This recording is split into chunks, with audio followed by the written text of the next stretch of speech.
Hi, everybody. Good evening, good morning, good afternoon from wherever you're watching us. This is Women Entrepreneurs of Europe and Africa, and I'm Princess Adewoyi. I am your host on the English session. And tonight we have two women from Nigeria, Africa. This is awesome. This is the first time I'll be hosting women from Nigeria. So I have with me here, I have Seun Akinlotan. Akinlotan, she will present herself to you. She's a wonderful woman. She's a coach. She's a mentor. She's a CEO of wonderful organization. She's into women entrepreneurship. She's a wife. She's a mother. As well, I have Tolulope Aladesanmi here tonight. Tolulope Aladesanmi is a pastor. She's a pastor's wife. She's an entrepreneur.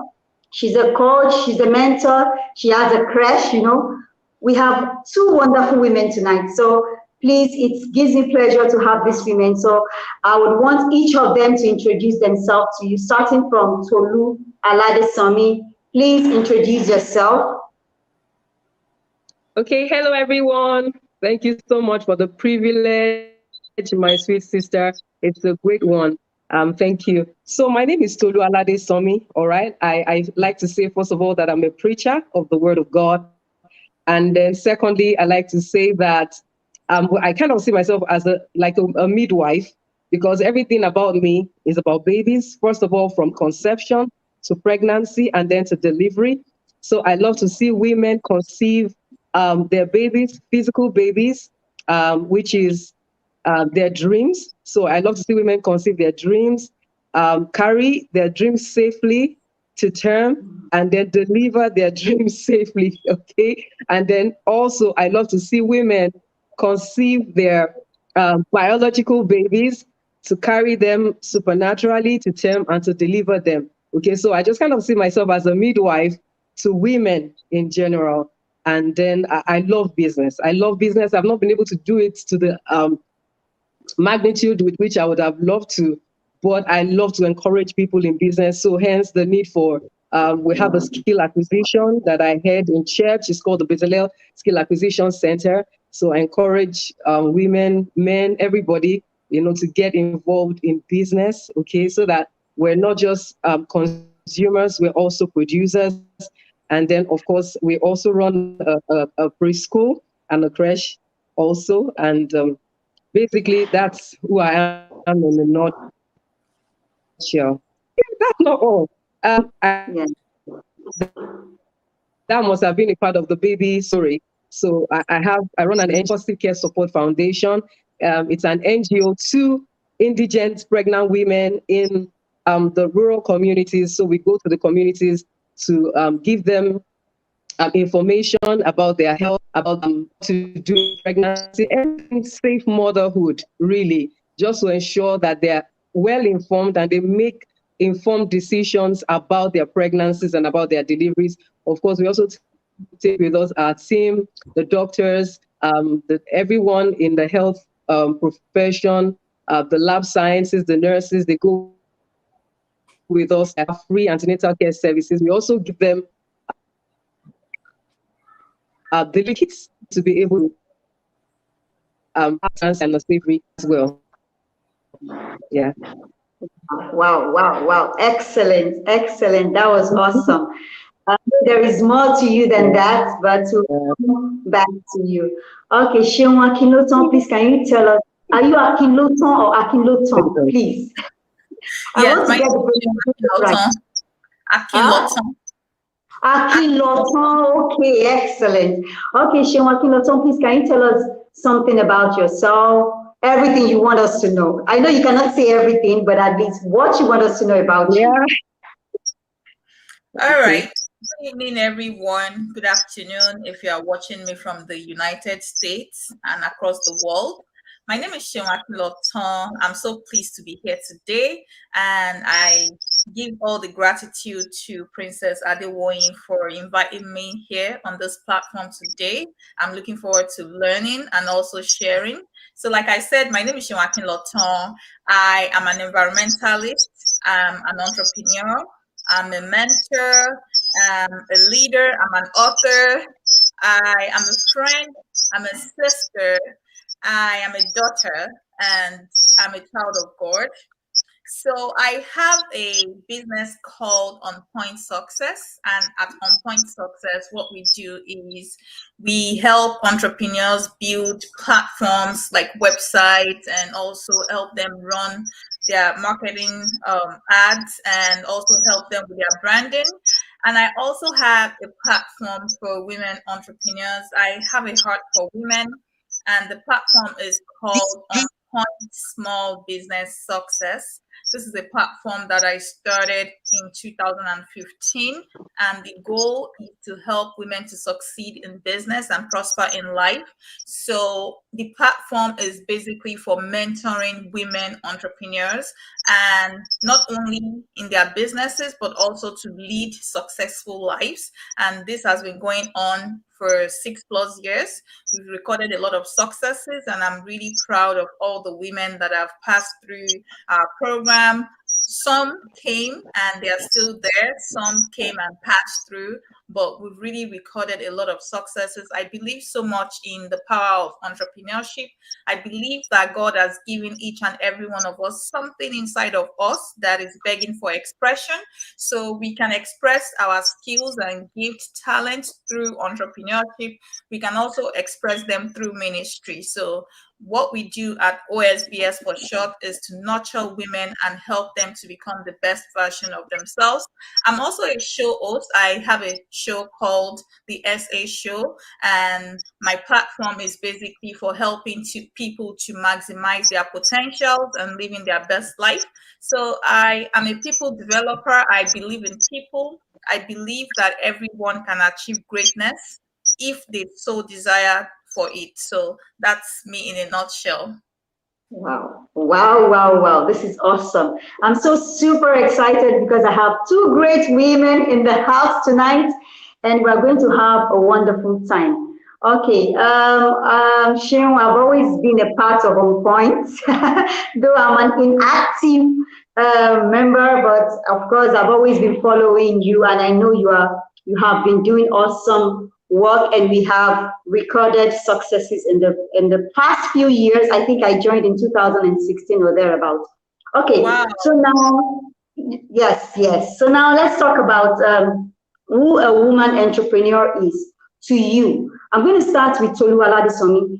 How would you define a woman entrepreneur? Who is a woman entrepreneur to you? Some people believe that an entrepreneur must be wealthy, must have money, must have this to start something. And some other people believe that an entrepreneurship is not something you can learn. It's something that must be inborn. For you and to you, what is your own definition of women entrepreneur? Wow, I love that. Thank you so much for that question, because just now, when Mrs. Akinlotan was talking, I was just thinking about the things that she was saying that she does. And I mean, aren't I just so grateful to God for you? Because I just look at that word entrepreneur, and for me, I just feel like I think it's synonymous with empowerment. Excellent. Because for me, I feel like everyone should be empowered. But more so, I feel like every woman needs to be empowered. I feel like there's a connection between entrepreneurship and empowerment, in a way that if you see a woman who doesn't have money, let me start from there. It's not just about money, but let me even start with this. If you see a woman who doesn't have money, most likely she won't have a healthy self-esteem. She won't have a healthy self-image. There's going to be something's going to be missing in her life, because I feel like there's something about us that wishes we can be independent. There's something about a woman that wishes she can take care of herself and take care. It's the nurturing nature in a woman that wants to take care of herself and wants to take care of everybody around her. But how do you do that if you're not empowered to do that? So for me, I feel like and that's the reason why oftentimes, I love Ibukun Awushika very much. And I love her story. I love to listen to her. And I remember that one of the things that she said, that her first exposure to business was through her grandmother. She's never Wow. ashamed to say that she started very, very lowly somewhere in Ibadan, in the interior of Ibadan, very local place like that, where her grandmother used to sell sugar in nylon, petty things. Her grandmother was a petty trader, and she was there helping her grandmother to sell those things. She practically like grew up with her grandmother. She was helping her to sell those things. And you see, all of those things coupled together to help who she is today.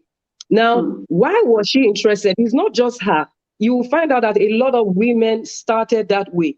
We got interested because we saw our moms sewing. We got interested because we saw her moms, in catering, baking, and doing all of those things. And we just naturally picked it up because there's something in us that wants to not just learn, but that wants to be able to satisfy a need in our lives and in the lives of the people around us. So to answer your question, what is women entrepreneurship? For me, it is empowerment for a woman.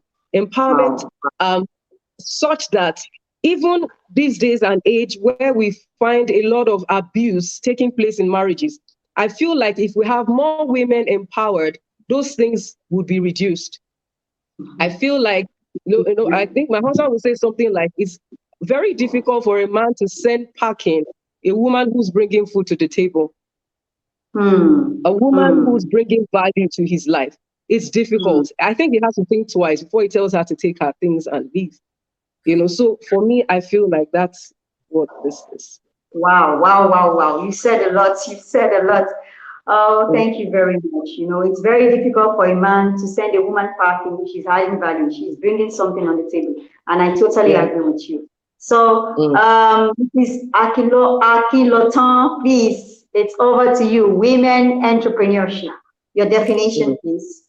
Thank you very much. That's a great question. And thank you, Mrs. Aladesanmi, for your input and insights. I greatly appreciate them. So when we're talking about women entrepreneurship, I would like to first and foremost say that entrepreneurship is the same across board. Whether you are a woman or a man, it doesn't really matter. So we're going to break it down into the technical definition of entrepreneurship, and then as if you're a Christian, I'll give you the meaning of entrepreneurship.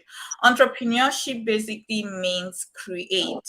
You're creating value in exchange for, being compensated, whether in terms of cash or kind. So you might offer a service to a particular person, right? And that person would say, you know what, when you need XYZ, I will give it to you. So that's kind. And then it can also be used as an exchange for value in terms of cash. So when God created man, he created man with the seeds of greatness, and those seeds of greatness at the time that we were born are dormant, basically. So it now depends on individuals to, tap into that seed and make sure that they are nurturing it, they are growing it. So when it comes to women, I know that the concept of entrepreneurship for women is relatively new, because back in the days you had women, women have been told that they are nurturers, they are carers, so they stay back home, they take care of the kids while the man works. And then with modernization and industrialization, women are beginning to realize that no, you can't just sit back and raise children only. You have to bring value to the table. And I like what Mr. Aladesanmi said about it's very difficult for a man to send packing a woman that is bringing value to the table. And one of the ways that you can bring value is entrepreneurship. At this point, I would also like to note that not everyone will become an entrepreneur, because if everyone becomes an entrepreneur, then who does the other part of the work? So let's say, for example, you start your business, you need an accountant, you need a marketer, you need people to work with you. So not every woman will become an entrepreneur. My own thing is that wherever you find yourself, whether as a career woman, whether you are an entrepreneur, excel, just shine, blossom, do something ordinary, So let people around you know that you are a person of value, such that even when people decide to walk out of your life or you decide to walk out of someone's life, they feel that vacuum. Be a person of value, a person that earns respect in the community. The Bible says that if you know a man that is great in his ways, he is going to stand before the elders, the people that matter. He's not going to stand before ordinary men. So women, definitely, we are nurturers, we are carers, but there's something inside of us that is begging for expression. So this is especially for maybe someone that is watching right now that might not have anything going on for them other than maybe you're staying home, you're taking care of the kids, and that's absolutely fine. As long as you're doing your job well, it's fine. But if God is putting something in your heart, and know that you are beyond what you are currently doing. So there's definitely something inside of you. And the world is so easy these days. You don't have to leave your house to make money, quite frankly. You just have to look within and without, look into your environment, see what value you can bring to the table, see what people are missing, and then try to be the solution to that problem. And you find out that resources will begin to flow your way. And then the more you do it, the better you become. And then people will begin to recognize you as an expert in that field. So basically, entrepreneurship means creation, whether as, let me talk to you now, whether as an employee or whether you have your own business, you are still an entrepreneur. Because if you are working for someone, what will make the person not to fire you is the value that you bring to the table, the initiative that you are bringing to the table, the knowledge that you've acquired and you are implementing at work. That makes you a person of value. And as entrepreneurs or even as employees, whatever we find our hands doing, the most important thing is for us to do it exceedingly well. Excellent. Wow, wow, wow. Wow. This is amazing. There is something I can harmonize between what you've said and what Pastor Tolu said. And that is the fact that bringing something to the table, whether as a wife, your husband cannot pull you off, whether as an employee, as long as you are adding value, nobody wants to do away with something that is bringing value to them. They would like to associate with them, stick to them. And that's the same thing we're talking about. Yeah. Thank you very much. So my next question is this. What are the possible challenges that a woman entrepreneur can encounter in our journey? What are the possible, we are all women. Of course, my story might be different from yours. Your story might be different from mine. But being women, we can have a unified story. We can have something similar in our journey towards entrepreneurship. So can you tell me, I'm going to start with Seun and then later to Tolu. Please, let's have that. All right. Thank you for that question. So life is filled with challenges, so is entrepreneurship. But I'll definitely say that entrepreneurship is not for the faint-hearted, because it is truly, truly hard, except you have parents that have built something that you are now building upon. But if you are that person that, okay, you are just starting from scratch, it's a really challenging thing to do. It's rewarding if you stay put, but it's very challenging. So I will give specific examples of challenges that women face. Top of the list is your marriage. If you are married, especially, if you're married, if you're a single woman, it's hard. But if you're married, I believe that it's harder to be an entrepreneur and manage your business, just because you have that one extra person, or maybe you have kids that you have to cater to, juggling both roles and trying to manage things. It's very, very challenging. Another challenge, of course, is capital. This is a real challenge, but I also believe that if you have the will, if you have the right mindset, you can overcome the challenges of capital. But it's a real challenge. A lot of women are not able to do the things they want to do because they don't have access to capital, which is a real challenge. But it's not something that should stop you in your tracks. You can identify it as a challenge, and then if you have good relationships, which is what a lot of us don't do. We don't build good relationships such that when we need something, we have someone to run to. So if you build good relationships, you should be able to get access to capital. Another challenge that a lot of women have is the fact that they lack a real strategy. And strategy is beyond, oh, I want to start selling bread. I think I should be able to make $2,000 in a month. No, strategy is having a real plan put in place, trying to understand how money will flow in the business, how you will run things in the business. Most women don't like to do strategy. A lot of us like to run our business from our heads, and that is a perfect recipe for failure most times. Now, apart from strategy, another challenge for women entrepreneurs is the failure to be able to scale their business. They don't have the right tools, they don't have the right skill set to be able to scale their business. So XYZ starts selling akara in 2007, but does not have that skill or that technical know-how of moving that business from the local place to maybe the old state to maybe other towns and other countries. So scaling the business is one of the challenges. Personally, I also have challenges in my business, and that is manpower. Human resources is a big challenge for women entrepreneurs, because if you don't have people that are able to run with your vision, there's so much you can do by yourself. So if you don't have access to people, real people that are willing to stick their neck out for you to help you to take that business to the next level, then it's still a child's play. So human resources is a big deal, not through our fault, but a lot of people don't really want to work. They just want to get paid. So to get good people that are willing to go all out is really difficult for women. And that is one of the sources of challenges for women in business.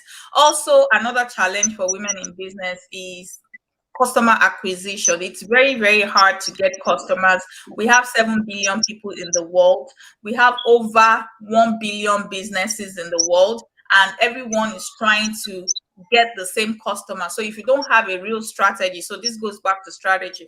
If you don't have a real strategy of getting those customers, that can be a challenge as well. The good news, however, despite all these challenges that I've listed out, is that there are things that could be solved. If you truly want to find a solution to a problem, the first thing is to identify those problems, list them out, and then try to come up with steps and plans that will help you to solve those problems. If you can't solve it by yourself, then you need to be reaching out to people that have gone ahead of you to help you to solve the problem. Another challenge is also mentoring. Either women don't want to submit themselves to mentoring, or mentors don't want to mentor other women as well. So that could be a big challenge. One of the things that would help a lot of people is the fact that when they get into the market to start a particular business, if they have someone that is holding their hands and telling them that, you know what, I've gone through this path before, these are the mistakes that I made, I don't want you to make that same mistake, and it will help a lot of women. And that's one of the things that we do at On Point Small Business Success. So we help women, we teach them, these are the things that we have done. We don't want you to make similar mistakes. We'd like you to do X, Y, Z. But as the saying goes in Yoruba language would say that "Omo to ba shipa niye ngbe." So you really have to ask for help before you can get help. And I would like to stop here so that Pastor Tolu can chip in our own points as well. Wow.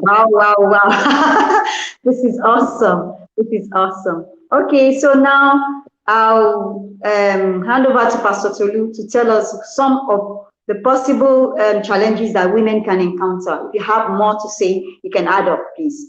Pastor Tolu Aladesanmi, please, All what right. are the possible challenges? Yes, please. Okay, thank you so much. I mean, that was really awesome and well said, Mrs. Akinlotan.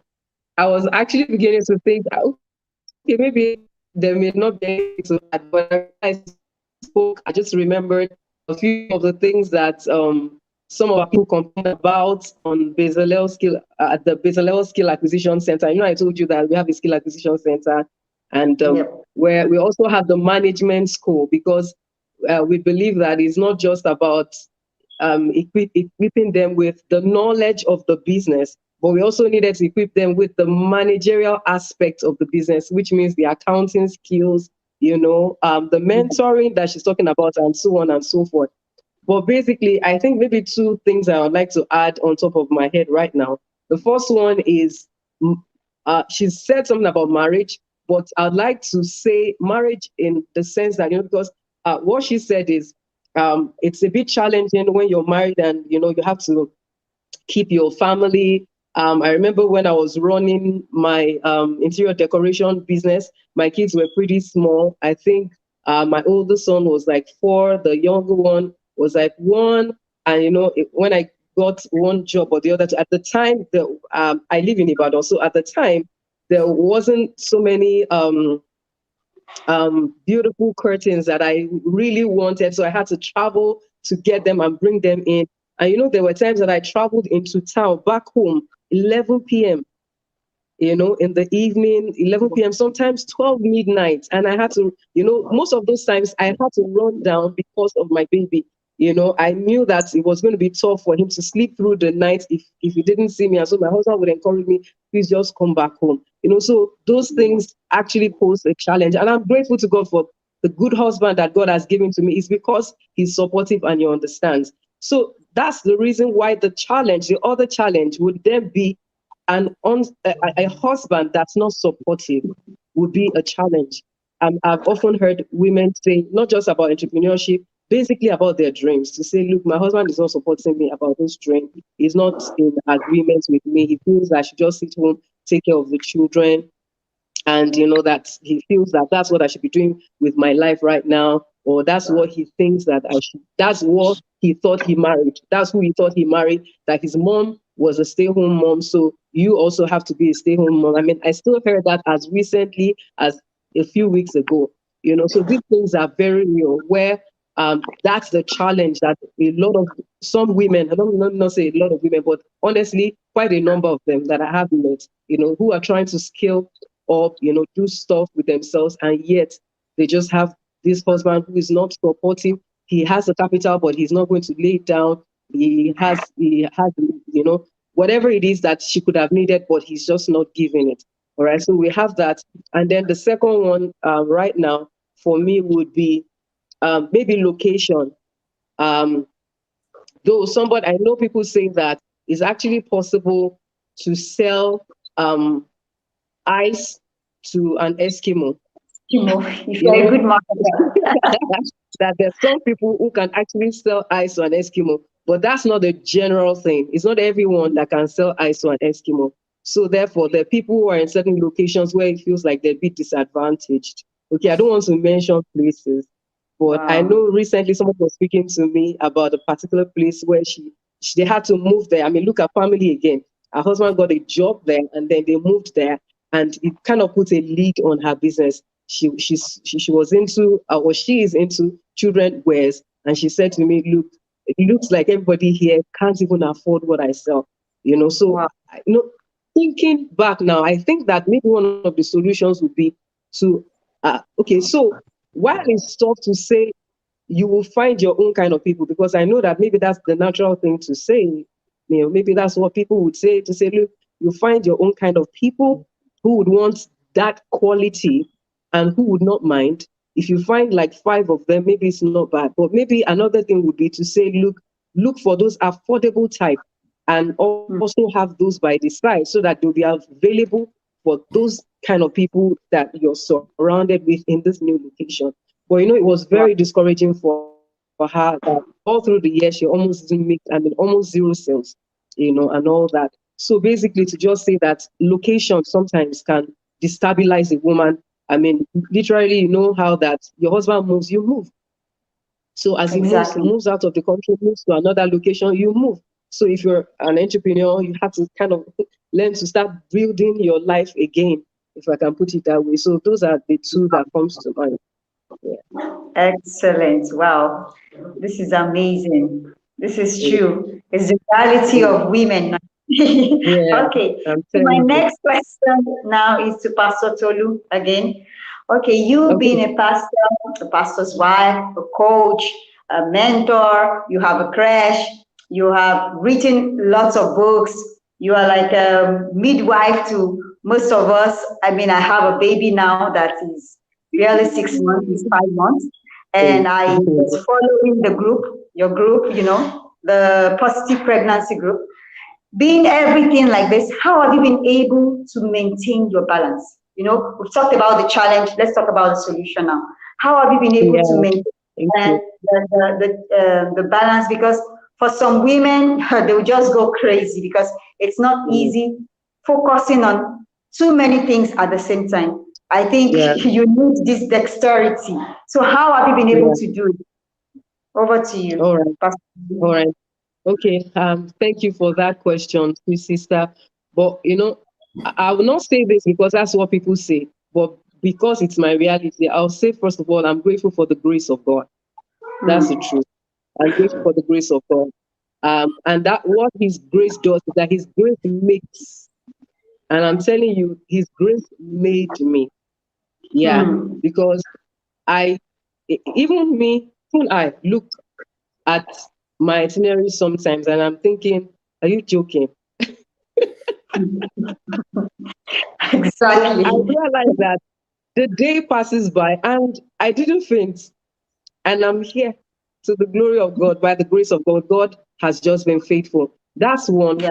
So that does not sound mystical to somebody. Basically, I didn't start like this. When I started having my children, I did not, it was a decision that my husband and I made. I did simple businesses that afforded me the opportunity of taking care of our children. I was a stay-home mom for a few years. And I believe that something was cooking up while I was a stay-home mom. My head was always jamming with ideas and things that I feel like I should be able to do. I trusted the Lord to do. Of course, I won't lie to you because I think naturally I could be a restless person. As a single lady, I was up and about. I was in school, in the university, but yet I was already taking up roles, running businesses of my own and doing stuff. So I got married and I had to settle down to take care of my children. I mean, it was an agreement that my husband and I reached. He didn't force me to do it. We reached that agreement, take care of these kids to a certain level, and you can take your flight. And I'm grateful to God for that. Honestly, it pays off. It paid off. I mean, I'm not going to say that everybody should do that. I mean, we all have our different ways of doing things and it works for us. But basically, this was me at that season of my life. So for me, it felt like when it was time to take off, honestly, there was a lot of energy to take off. Because it was one thing and then another that just kept cascading like that.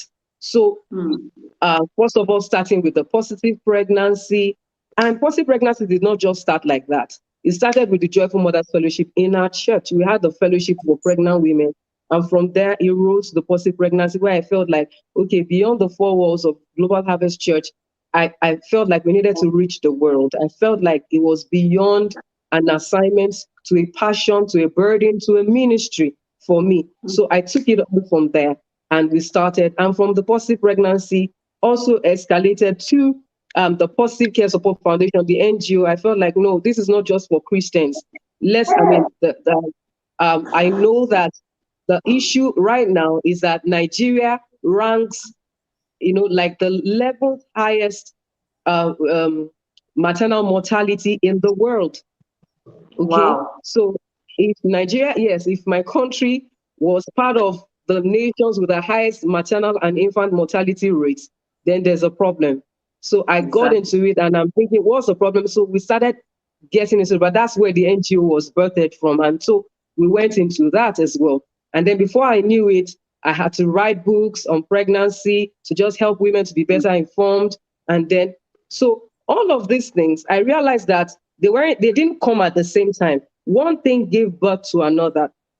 And one of the things that I saw the Lord do in my life was that as I gave birth to one thing, God would give me the right people, the right support system, amazing gifts of people, I tell you. They just seem to just gravitate towards me at that point. So they're like my burden bearers. So as I'm giving birth to this baby, they are carrying the baby for me. So I have my own midwives, just like I'm a midwife to people. I also have my own midwives. So Wow. I give them this positive pregnancy. I'm giving birth to Positive Care Support Foundation. I give them this baby too. I'm giving birth to the books. I'm handing it over to somebody. We Wow. start the preschool, the creche, the preschool. Nursery is going to start by the grace of God this September. Hallelujah. And Amen. God gave me amazing gifts of women, of people, I beg your pardon, headed, by a precious woman to me. The lady was my PA for so many years. And when I realized that this was her gift, her dream, she wanted to, be in charge of the school. She had a dream. So I let her go there. Okay, so I don't even have to bother my head about what is going on there. Just check in once in a while, what's going on there, give my advice, give my support, whatever it is. So I'm able to move on. The skill acquisition center, the same thing, gave birth to it, found somebody who could run with it. Oh yeah, so what I'm just able to do is to like oversee what everybody is doing and ensuring that each person is doing their work and that we're productive and that nothing is actually missing, nothing is broken. And to the glory of God, God has just been faithful. And on the family end, I don't joke with my family. As much as my husband gives me the support, I'd never take him for granted. He would never say no to me, but I don't take it for granted to take his permission to do things. You see, no, can I do this? And then, of course, I know that it will always be a yes. But I just always do that. And the only question they would often ask me when my children were younger, they're older now, to the glory of God, is who's going to take care of the children? Because we both agreed yet again, we didn't want nannies, we didn't want house helps, so we didn't have. So, but I had the right support system. My mom, when she was still very agile, she's very aged now. Sometimes I would drop them off with her. She would take care of them for me. Sometimes I had lovely people from church that I could trust who would come help me take care of them, and they were just always in safe hands. And so many other times, my husband would say, you know what, I'm not busy today. I'll just work from home, or they'll be fine with me, or you can bring them to the office, like that. Just that support system. So, but just always putting that thing in place to say, and then checking back home from time to time with true phone calls, even now that my children are older, to say, have you done your homework? Whatever work I'm doing is on this side of my brain. See, my children and my husband, they are on this side of the brain. As I'm thinking about you, I'm thinking about my children on this side. And I say, have you done your homework? Have you? And I know how many they are supposed to do. Is it 4 or 5? And they are usually shocked. They're like, Mommy, you even know. I say, yes, I've checked it. I've checked everything. I know what, like that. So just putting that right system in place, the Lord makes the grace available. And then finally, I think I'll also say this. I never compare myself with anyone. I never do. Because I'm unique in the way God has created me. What I've said now about the things that I do, there may be other people who do more or do less, and looks like they're not handling it well, or that they're handling it better. We all know how things work for us, and I feel like no woman should be guilty or feel guilty. So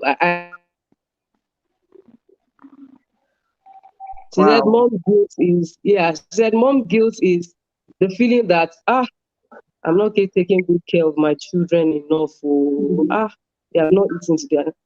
So we're not going to put ourselves under those kind of emotional pressure and strain, because what happens in my home is different from what happens in yours. So it's just good to just come into that space where you're not putting yourself under unnecessary. I don't look at somebody else and how they're doing their things. I can learn from them. For instance, this system thing, I learned from Pastor Ibutunwa Wishika. I will never forget that.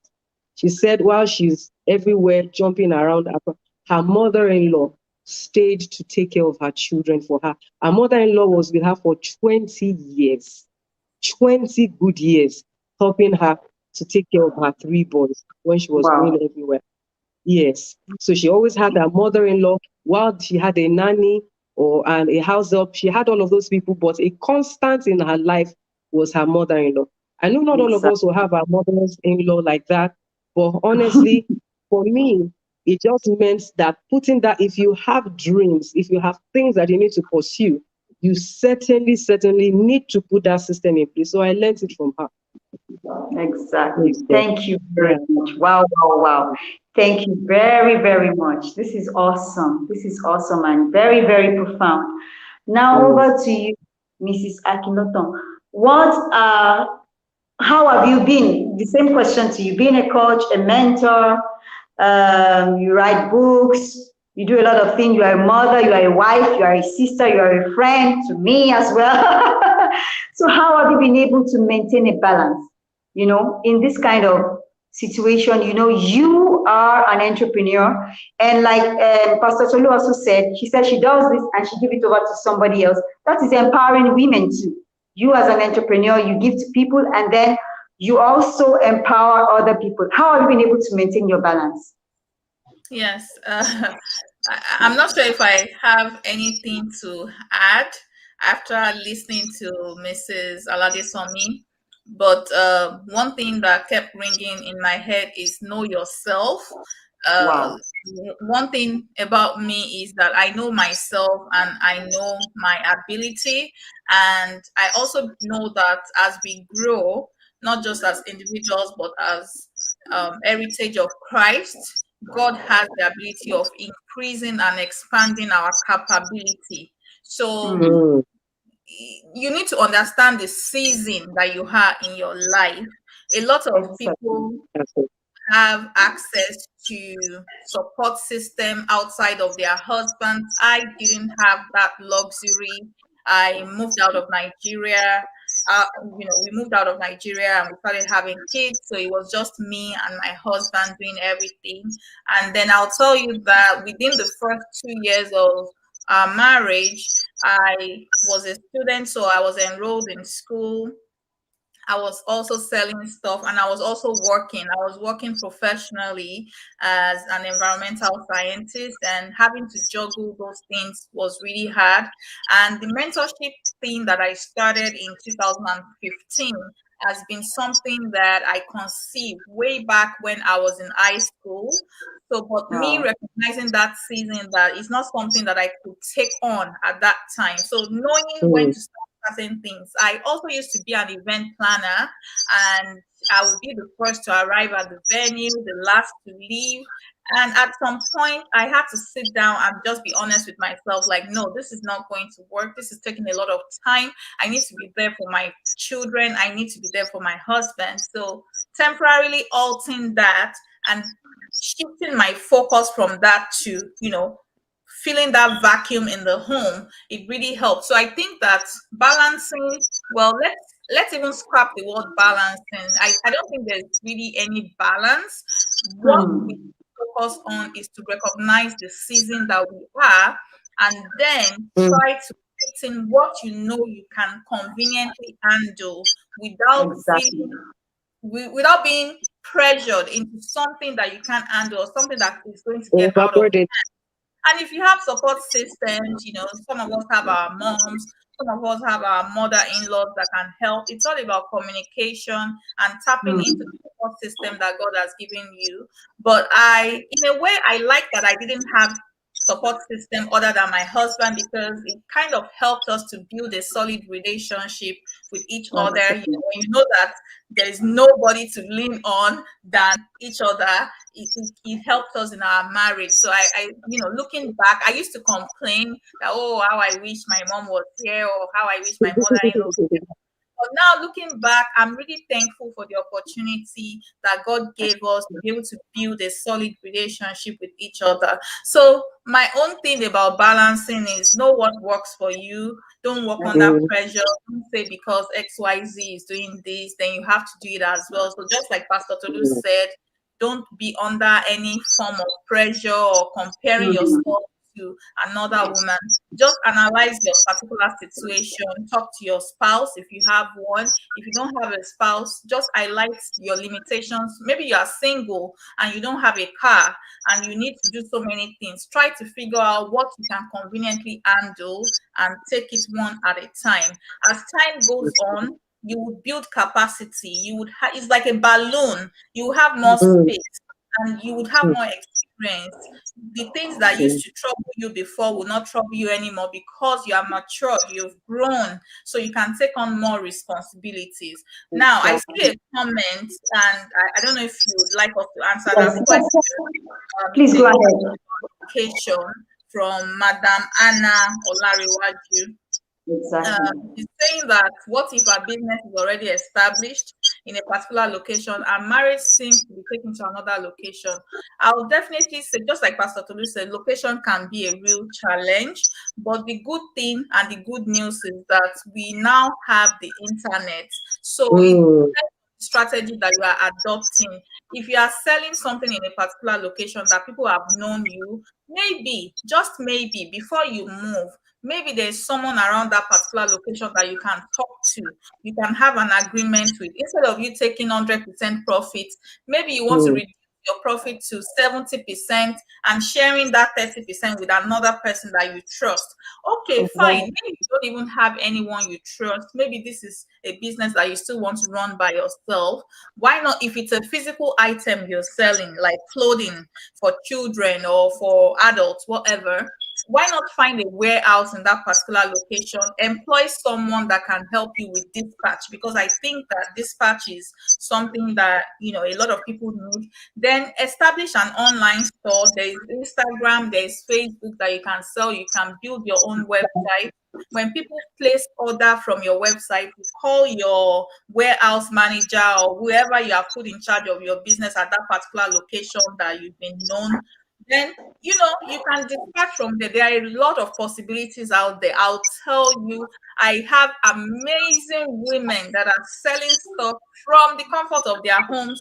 And I have a particular woman, she lives in the north, and she will sell things to people in her Abeokuta. She has distribution centers. So entrepreneurship, being innovative, you have to come up with innovative ideas. And these distribution centers, she got them for free, mostly because she had already built relationships with other entrepreneurs as well. So they'll just say, you know what, don't worry, send so number of items, I'll keep it for you in my house. When people place an order and they are very close to where I live, just call me, you know, things like that. So it's about networking. How many people are you networking with? A lot of us, we like to stay by ourselves. A problem that you are not will not be solved. So you need to network with other women as well, talk about these challenges, and people will come up and give you practical solutions that you can use. And of course, there's also a place of patience. A lot of us, sometimes we are not patient. We tend to compare, even though we say we are not comparing, but maybe you know someone that you started at the same time, you are looking at the pace at which that person is going, and it's also affecting you. You are putting yourself under undue pressure, and you are losing sight of the goal. You are losing sight of where it is that you have set for yourself at the initial stage. So there's a lot of possibilities out there. Honestly, I acknowledge the limitation of location, but I would definitely say that it's not a barrier. And even if, let's say, you have explored all options, you don't know what to do, there is a place for pivoting. You can pivot. God has given you tremendous skills and talents that you can explore. Entrepreneurship is about creation. Creation is about providing a need for a particular problem. So wherever you find yourself, it's about looking around.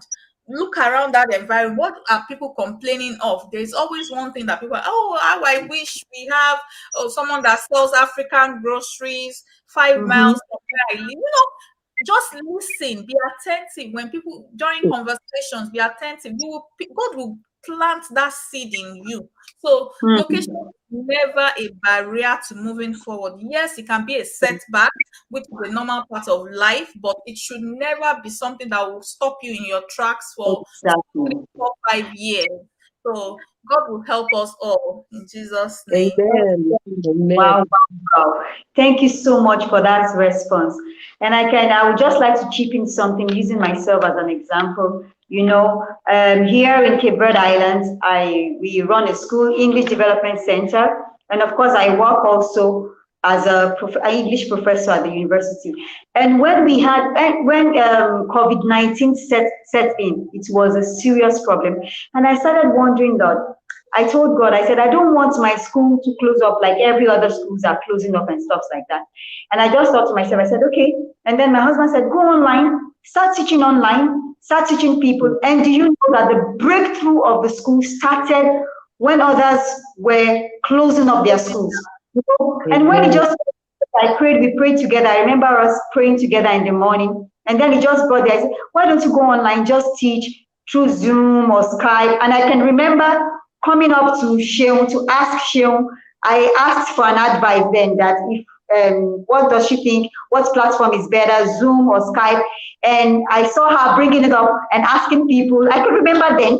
And then a lot of people were saying Zoom, Zoom, Zoom. Okay. And then I entered for a British Council course online. And they also told me about Zoom. So that was it. I just started through the platform of Zoom. I started teaching, and I had people from not just Cape Verde Island, not just my country, from all over the world. You know, there is no barrier. We can always reinvent ourselves. We can always be creative. And of course, sharpen your antenna to know what is going on. She said, be attentive to people. You just learn about people's complaints, and from there, you provide a solution, and that makes you an entrepreneur. So this is an answer to what I see someone else. I think it was just a question. I don't know. It was a comment. Yes. Okay, excellent. Because my site is good. Let me just say my site is blessed. Okay, the last question before we round up is this. If you had a gift to give to the world today, as a woman, as an entrepreneur, as a preacher, what would it be and why? So I'm going to start with Pastor Aladesanmi. If you had a gift to give to the world today, what would it be and why? Wow. Okay, so considering my passion. Okay, so I said considering my passion for pregnant women. Yes. Yeah. I'll do anything to bring about a reduction in the maternal mortality rates. Wow. Because it's amazing how many women die from pregnancy-related causes who have no reason to die. Wow. Especially in the sub-Saharan Africa. They die on flimsy reasons. As flimsy as not being able to get to the hospital at the right time, being in labor and not being attended to promptly, being in labor and having an obstructed labor, so the woman dies, the baby dies, not having efficient or effective or skilled health professionals to take deliveries. Can you imagine those reasons? Exactly. I mean, exactly. So I'm telling you, or a baby bleeding to death because there's no vitamin K to give. I mean, normally when a baby is born, they should give vitamin K. So, but if you're in a place where all of those things are a problem because of the economy, because of the attitude of the government to what is happening, because for instance, right now, sisters, do you know that resident doctors are on strike in Nigeria? Wow. That's the core of the doctors that we have. And right now, there's serious brain drain taking place. We all know it. All the doctors here are taking off and they're traveling to better green or to greener pastures. Because right now, as I speak to you, our consultants, medical consultants, have not been paid by the federal government for 8 months. So I'm thinking to myself, who really wants to stay back in a place where they're not taken care of? Who wants their family to suffer? Who does not want their children to have a better life? You know, so if I'm to give a gift right now, it would be anything to make and to allow the women, the pregnant women, to have and to get the kind of attention that is appropriate for now. Because I'm thinking, what do you gain if you're losing a lot of pregnant women and babies, unborn children, to pregnancy-related causes of death. So if you're losing pregnant women, you're losing babies, it's affecting the families, it's affecting marriages, it's affecting the society in every way. It's affecting even the nation Nigeria, because it's not a good place to be. I remember I did a course, some time ago. It was talking about global perspective on maternal course, on maternal delivery, and it was an international course. And it was such a shameful thing to be able to see that my nation was one of such countries. I mean, it really didn't feel good at all, especially because there's something we can do if we took time and if we actually did what was right. Because the thing is, these things are not expensive things. They are not things, they're not things that are difficult, as it were. It's not just all money. It's just about taking initiative to do the right thing. So basically, it would be anything to give life to pregnant women and to ensure safety of mother, safety of children. Excellent. Thank you very much. Thank you very much, Pastor Tolu. And now over to you, Sister Seun. Please tell me, what gift, if you had a gift to give to the world, what would it be and why? Yeah, so if I had a gift to the world, what would it be and why? I think I'm already giving that gift, and that will be the gift of mentorship. I believe that properly mentored women, they do great things in life. And I also believe in the concept of paying it forward. We are all sitting under a shade today because someone planted a tree years ago. So if someone was willing to plant a tree for someone they don't know, then I am ready to plant that tree for someone I don't know as well. Women need to be mentored, not just in business, but also in life, in all different aspects of life. And that is why since 2015, I have committed myself to mentoring women entrepreneurs to help them to succeed in business and prosper in life. I am building leaders through the help of God, because I don't believe in just building followers. So I'm building leaders that would in turn build other leaders. And can you imagine that ripple effect 20, 30, 50, 100 years down the line? So the gift of knowledge, the gift of mentorship, that is the gift that I'll give the world. And I know that when a woman is properly trained, then our world will become a better place. And I also wanted to thank you for this opportunity. I don't know if we'll have time to do that anymore, but thank you for this opportunity. It has been an amazing time. Pastor Tolu, it's very nice meeting you as well. And I wish you success in all you do. And hopefully we'll get to connect sometime soon again. Very much. Thank you very much. Thank you. Thank you so much. It's been an awesome time, I must say, and we've learned a lot today. I personally have learned a lot from you, Seun Akinlotan, and from Tolulope Aladesanmi.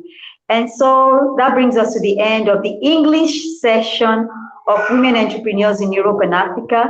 Thank you very much, our viewers watching from Facebook, from YouTube, and for my speakers for today, Seun and Tolulope. It's been an awesome time. And it's so awesome to bring you here on this program. Thank you very much. And I hope that whenever we call on you again, you're always there to respond. Thank you very much. And have Thank a you wonderful for having us. Thank you so much, sisters. It was really nice being here. God bless you. And thank you to everyone for watching. Thank you, everyone. It's been a wonderful time. Bye for now. Bye. Bye.